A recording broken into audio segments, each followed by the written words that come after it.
Om Shuklam Baradharam Vishnum Shashivarnam Chaturbhujam Prasannavadanam Dhyayet Sarvabhignopashantaye Saraswati Namastubhyam Varade Kamarupini Vidyarambham Karishyami Siddhir Bhavatu Me Sada येनाक्षरसमाम्न्यायम् अधिगम्य महेश्वरात् कृत्स्नं व्याकरणं प्रोक्तं तस्मै पाणिनये नमः।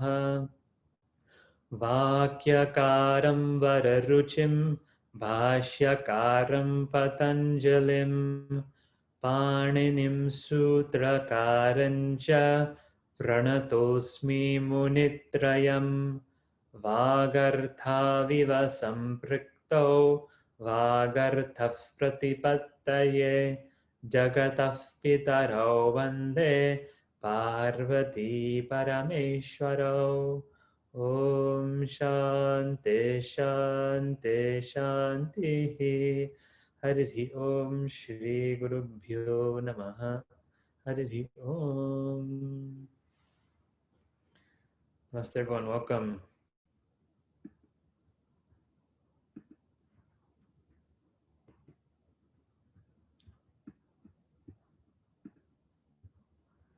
So on the screen we have some warm-up exercise.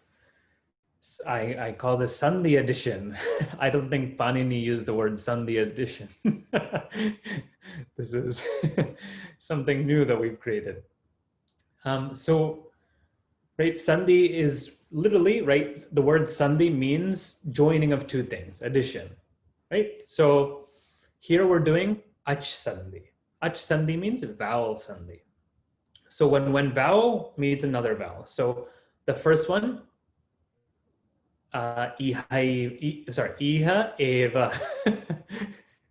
Iha eva. So in the beginning of Ach Sandhi, there's a chart, and you can see part of that chart at the bottom of the screen. If you open your book to Ach Sandhi at the beginning, there's this beautiful chart that's made.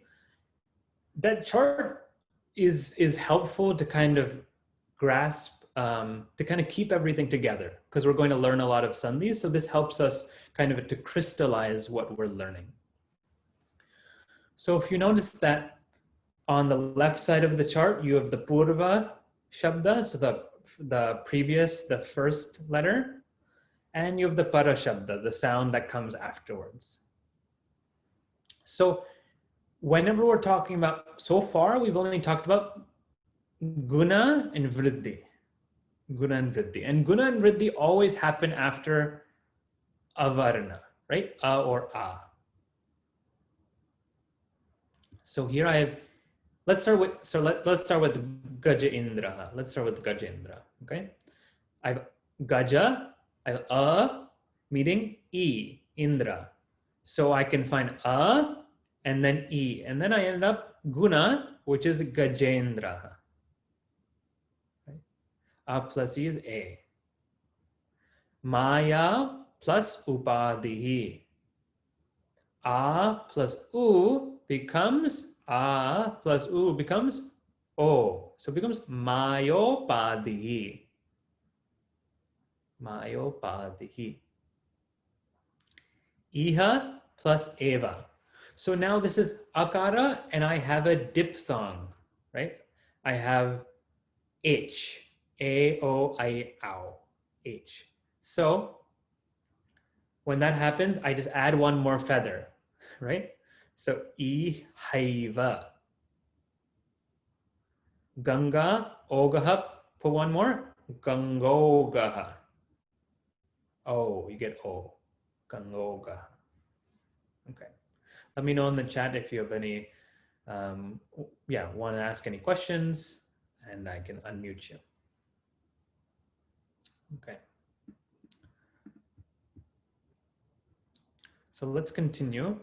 So what we'll do is let's chant our Maheshwara Sutra, and then we'll learn our next piece of our Sandhi. Okay. So let me get rid of some of this background. Okay. You can chant with me. Om A I Un Relik A Ong I Ouch Hayavarata Lana Nyama Gananam Jabhanya Gadadash Jabagadadash Kapachatata Chatatav Kapai Shashasar Hal Iti Maheshwarani Sutrani. Hopefully the sounds are becoming more familiar. And so as we keep repeating this will kind of hopefully stick in our head after some time. Okay, we have one question. Harprasad, you can go ahead and unmute yourself. I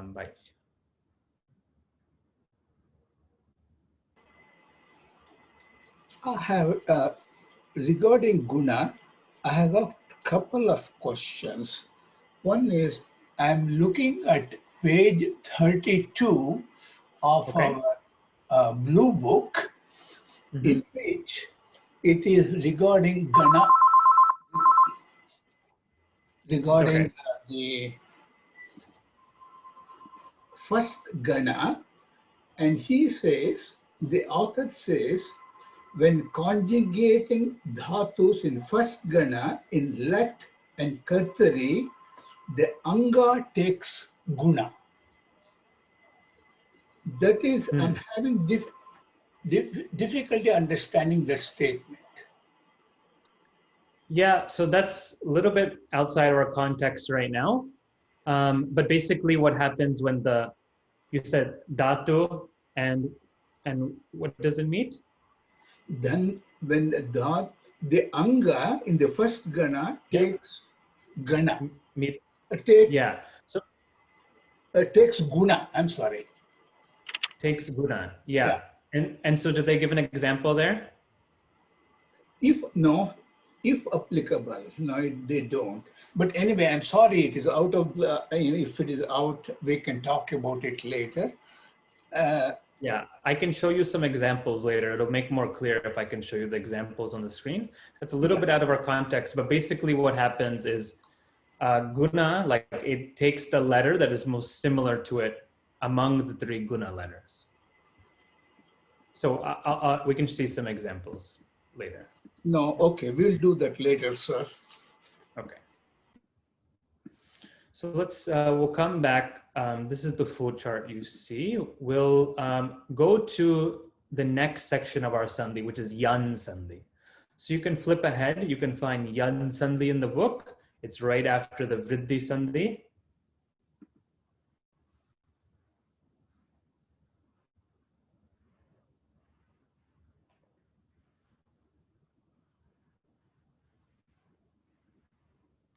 So it kind of looks like this, what's on the screen right now. So yaṇ-sandhiḥ. So yaṇ-sandhiḥ is slightly a little bit different than what we've seen before. It's a little different because now I'm looking at when ik followed by ach, then yaṇ is the substitute. Okay, so what am I saying? Okay. I hope you have the Maheshwara Sutra chart. You can flip to it easily. So what we want to look at, so far we've seen guna and vriddhi start with avarna on the left side, right? You have a or a. Now this is going beyond that. It's not a or a, but it's ik. Now, can you tell me in the chat what is ik?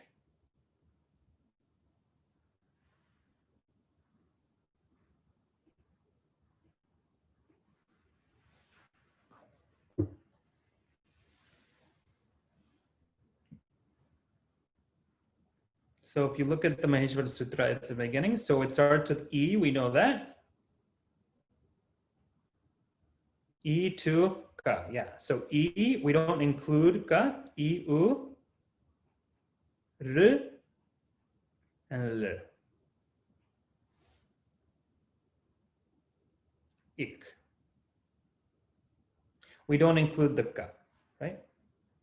So now if I have one of those simple vowels, not including and that's followed by ach.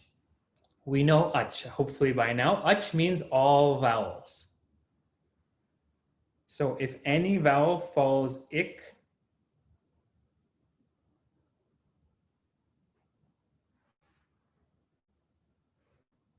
then what we get is yaṇ-sandhiḥ. Okay, yaṇ takes place, yaṇ. Okay, so what is yaṇ? So if you look at Maheshwara Sutra, you get these 4 letters. Ya, va, ra, la. Right? So we can include that here. Ya, va, ra.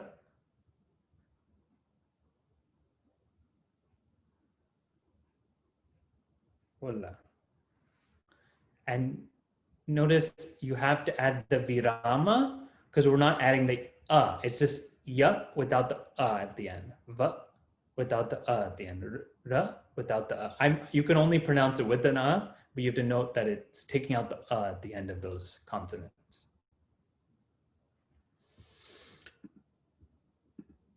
So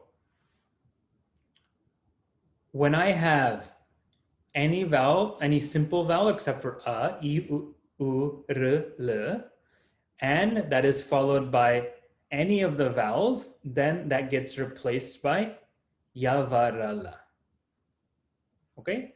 There's one exception to this rule, and it's when you have dirgha sandhi. Do you remember dirgha sandhi? So if I have E next to E, then it becomes E. Okay, that's an exception to this rule. U next to U becomes U, R, yeah, etc. Right? So that's an exception to this rule.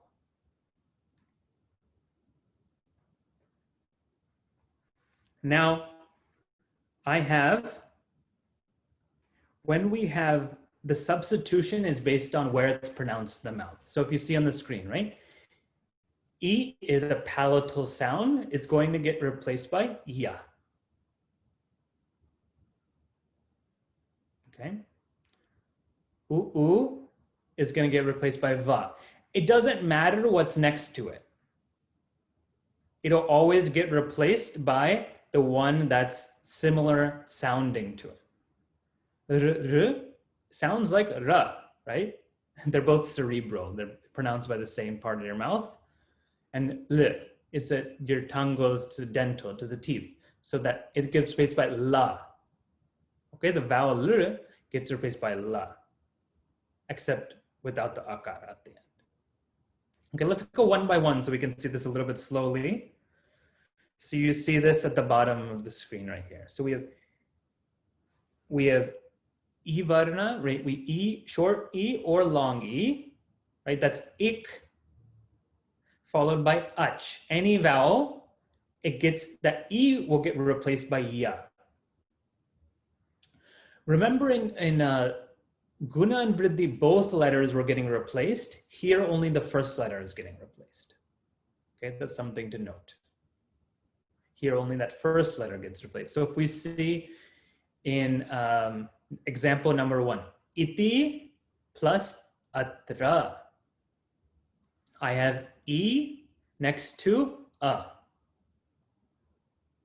So the E gets replaced by ya, according to yaṇ-sandhiḥ. So it becomes ityatra. Note that there is a akara in there. This didn't get replaced. There is a still in there. It's connected to the ya. Okay.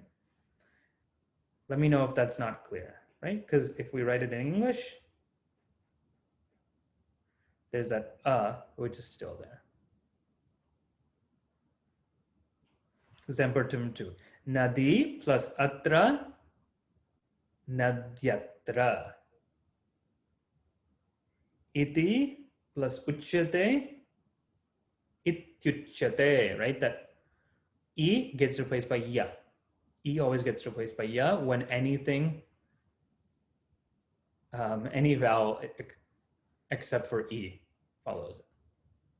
Nadi plus uchyate, nadyuchyate. Okay, so here's some examples of that. Any questions so far? Okay, let's do the next one, and then we can do some practice. Uvarna, so short u or long u, when followed by any vowel, gets replaced by vakara. So, tu plus atra. I have u next to a vowel, right? That u becomes va, so twatra. Tu plus iti, twiti. Yeah, let's look at this, right? So if I have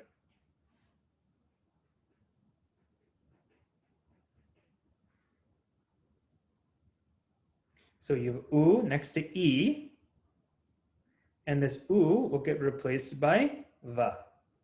Oh, let me do it in a. So it becomes twiti. Tu plus enam, sorry, tu plus evam, tuevam. Okay, let's do some practice before we go to the next one. Oh, let's just finish this. There's only this last one. We don't really see that l replacement often. That vowel l, we don't see it very much, so that doesn't even come here. When we have r, the vowel r or long r, when followed by any vowel, it gets replaced by repa. So kartr plus a becomes kartra. Kartr plus a becomes kartre. Now this is a bit confusing because the way it's written, but look. Kartr, this is the vowel r plus a.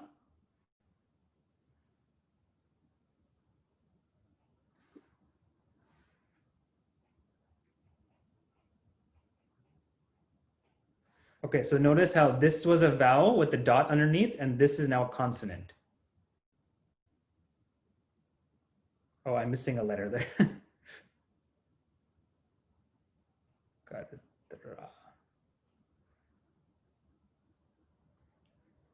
So this is now a consonant. Okay. Kartr plus a becomes kartre. Kartr plus oho becomes kartroho. So the vowel goes to the consonant. Let's do some practice.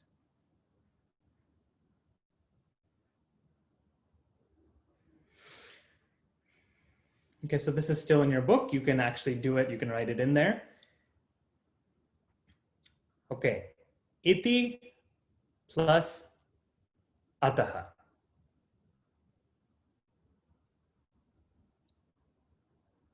This is, I have what letter on the left side? I have E followed by A, which is a vowel. And so E gets replaced by ya. So ityataha. Yeah, there's a question. Can you please explain the exception regarding dirgha sandhi? Yeah, this is simple, right? So what the rule is when I ik, right, I-u-r-l, next to any vowel. Imagine if I have iti and iti again. E followed by E. I wouldn't, even though it's a vowel following, when I'm E next to E, then it's going to be long E, no matter what.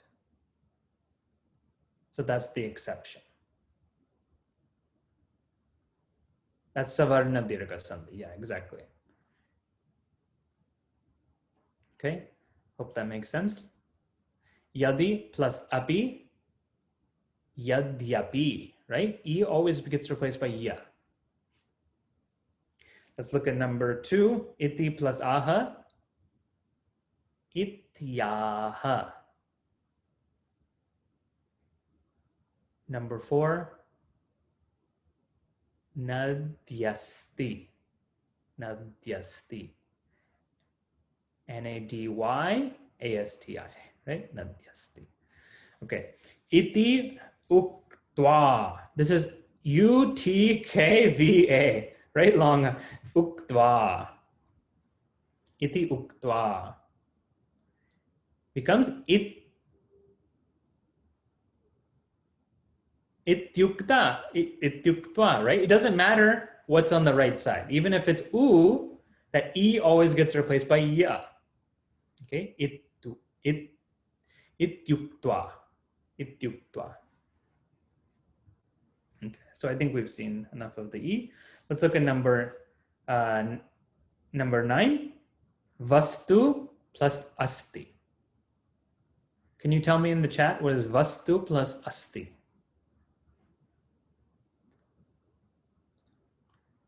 U, I have an ik next to a vowel. That's, yep, vastvasti. So let's write that in just for.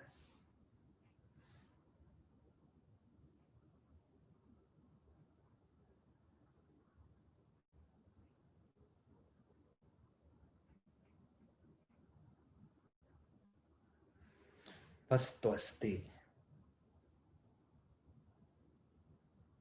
So just that u gets replaced, right? Just that u gets replaced. So vastvasti. These are all very hard to say. I think Sandhi is supposed to make it easier to pronounce. And I guess when you're chanting at high speeds, that might be a little bit easier to say vastvasti than vastuasti. Number 11, astu plus iti. Hopefully we're getting it. Astuti. Astuti.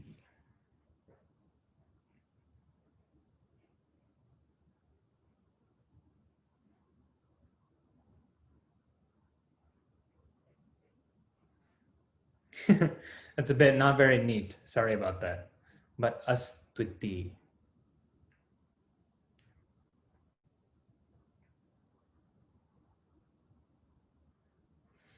Astu plus evam, same thing, right? Astvevam. Okay, next, okay. Now number 15. Let's look at 16 actually first, right? Pitru plus ukta. Okay, this, first of all, this is a vowel, r. Pitru plus ukta. Now that r gets replaced by ra.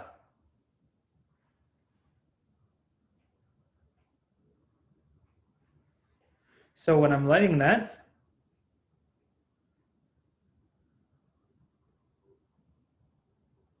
you can put that little line in the middle, right?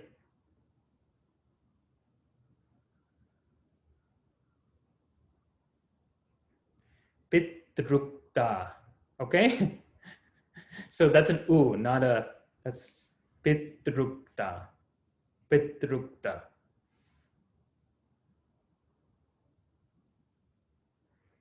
Somehow I need to still improve my handwriting. Pitrukta. Okay, so r becomes ra.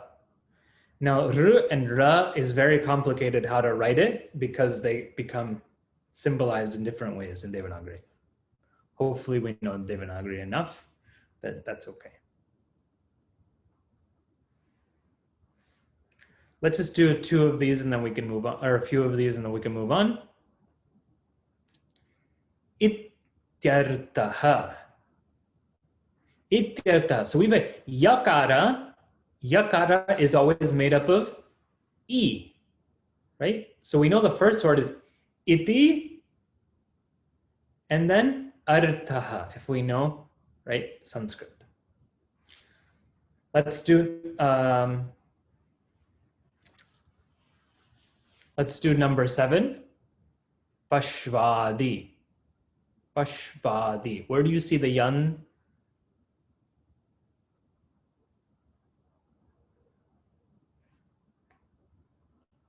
Yep, you see vakara.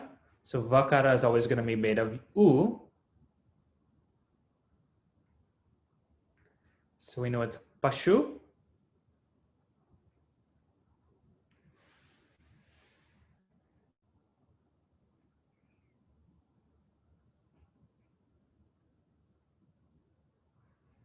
Pashu plus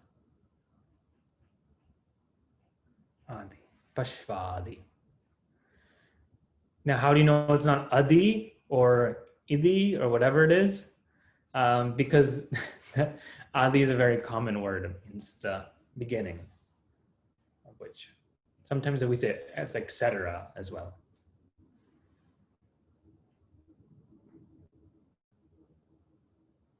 Okay.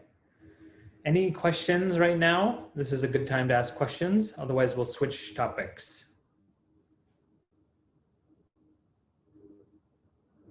Yeah, adi beginning with. For ease sake, sometimes they translate as etc. as well.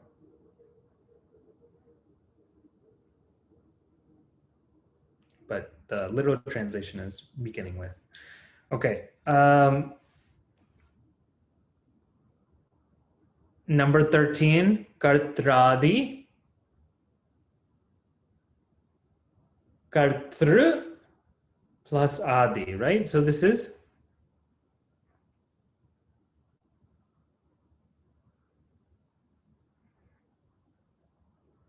kartr. So r becomes ra in yaṇ-sandhiḥ. Number 15.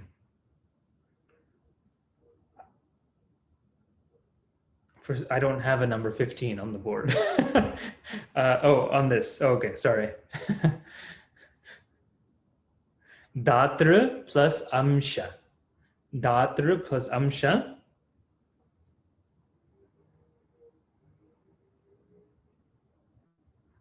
So first we know this much, right? Dat. So now this r becomes ra. So datram. So now the akara kind of gets inbuilt in this. So then we just put it up there. Datramsha.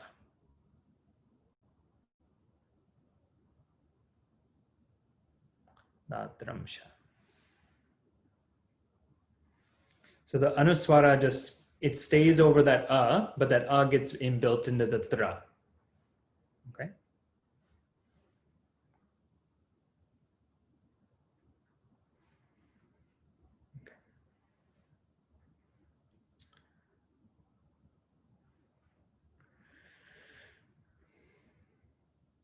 So we only have 5 minutes left. I am going to switch topics just to touch the topic. And I did this last time as well, but that's okay. What we'll do is we're going to flip to book 1. We're going to look at yad and tad quickly and just remind ourselves of that. Let me pull this up. Let's look at yad. Let's review yad, tad, etad, kim. So this is page. So we start at yad tad on 101 and etad kim on 102. So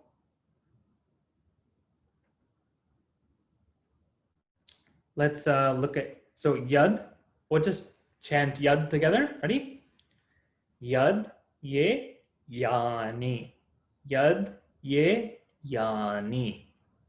Yena, yabhyam, yaihi. Yasmai, yabhyam, yebhyah. Yasmat, yabhyam, yebhyah. Yasya, yayoho, yesham. Yasmin yayoho yeshu. Okay, and this is very similar to tad. Kind of tad declines almost exactly the same as this, except 1, 1, 2, 1 is tad, right? So tad te tani, tena, etc.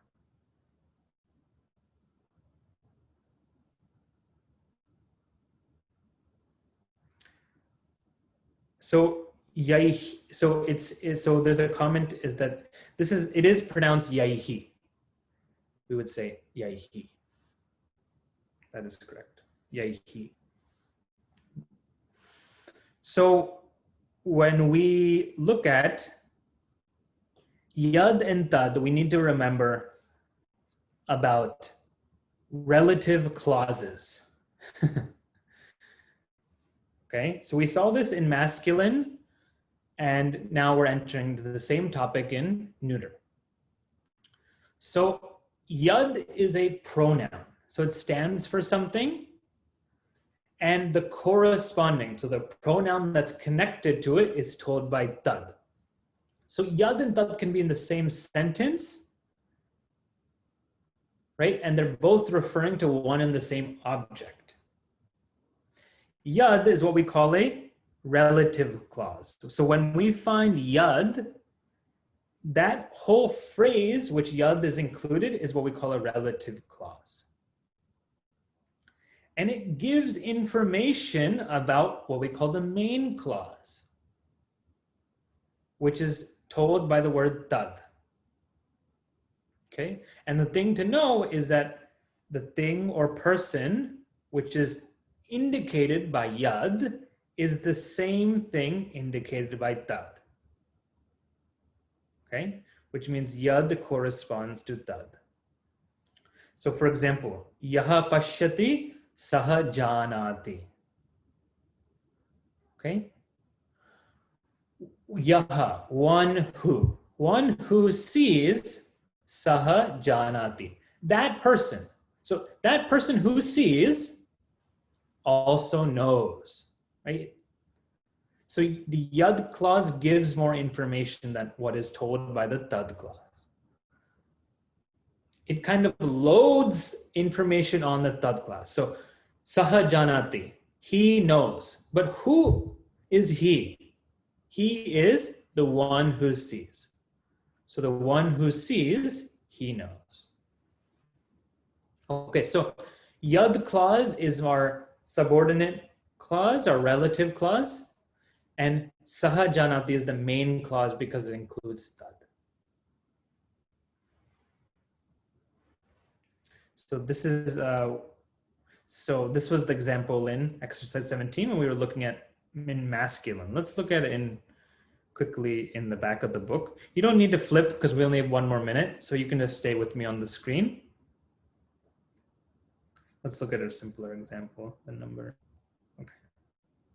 We saw number 1 last time, so let's look at number 2. Yad netra bhyam drishyate tad rupam. Okay, let's look at tad clause first. Even though yad comes first, let's look at tad. Tad says that is form. That is rupam. Rupam means form. That is form. Now, it's going to give more information about what that is. Now it says yad netrabhyam drishyate.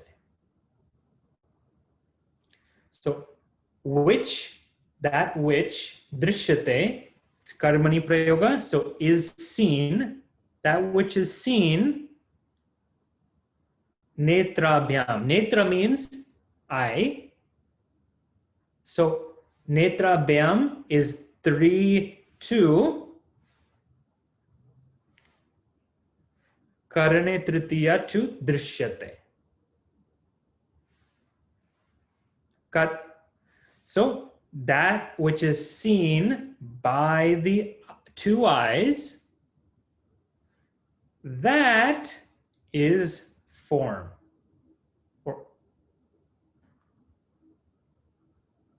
So you notice how this is referring to that same thing which is indicated by yad.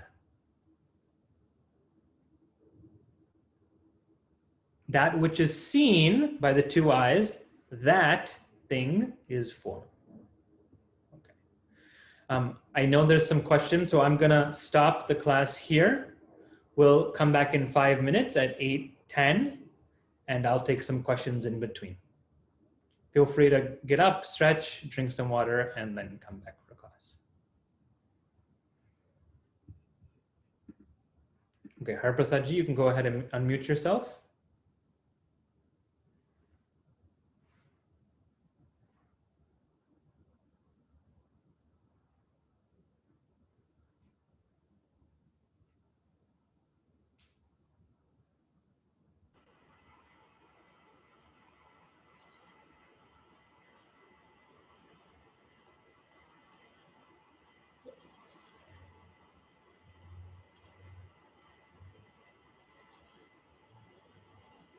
Whenever you're ready, I can hear you. I don't know what happened. Anyway, in the relative clause, does it have to come first? It doesn't have to come first. Okay. Oftentimes it does. Yeah. It does not have to come first, though. Okay. Okay. Thanks.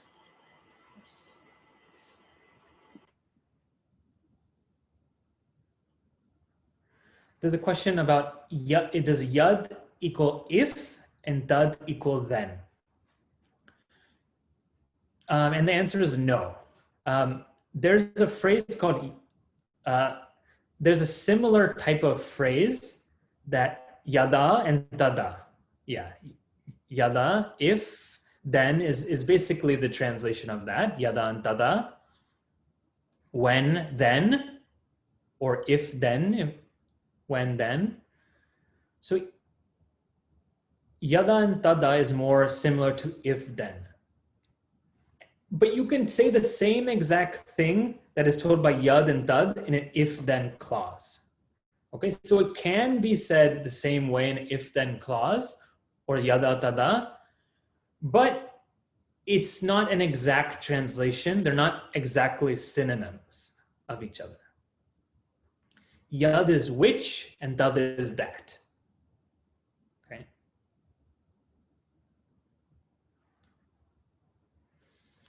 So if we even said, and there's another question, does Visarga take the pronunciation of the last sound? It does. It does. So generally, yeah, it does. So yaṇ-sandhiḥ, right? Yaṇ. When we have I, we generally have E afterwards. So it's not yaṇ-sandhiḥ. So it almost, so if you have to make this into a rule, it reflects the simple vowel. So if I, aha, ihi, uhu, you get ehe, but I comes aihi. So that's a bit funny. So aihi is generally when you have the visarga. So that's a bit of a difference that you see. And there's another question, does yada have to be followed by tada? It doesn't have to be, but generally it's expected, right? When I say, when this is happening, and then I just walk out of the room, you're gonna be like, what? When this is happening, that is being told, right? You wanna know what, there's a natural conclusion that needs to come with when, or if I say, if the elephant goes to the store, I need to follow that up with something, right? So I would say, then the elephant buys shoes. So you naturally want, in if, you always want a then, or if you have a when, then you want a then. So yada is generally followed by tada, but you can stop a sentence. You can make a sentence that doesn't exactly make a lot of sense. So I can say, if the elephant goes to the store, and I can just stop it there, and that's fine. That's technically fine.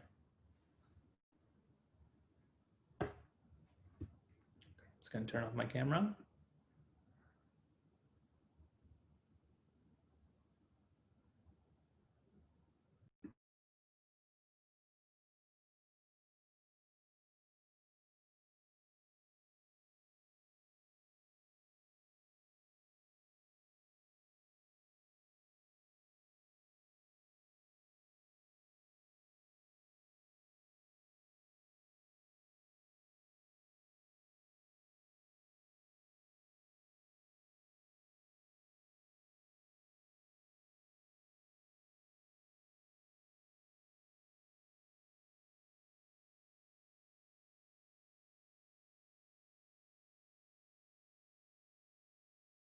So just a request to turn on more cameras if that's possible for people who don't have their camera on.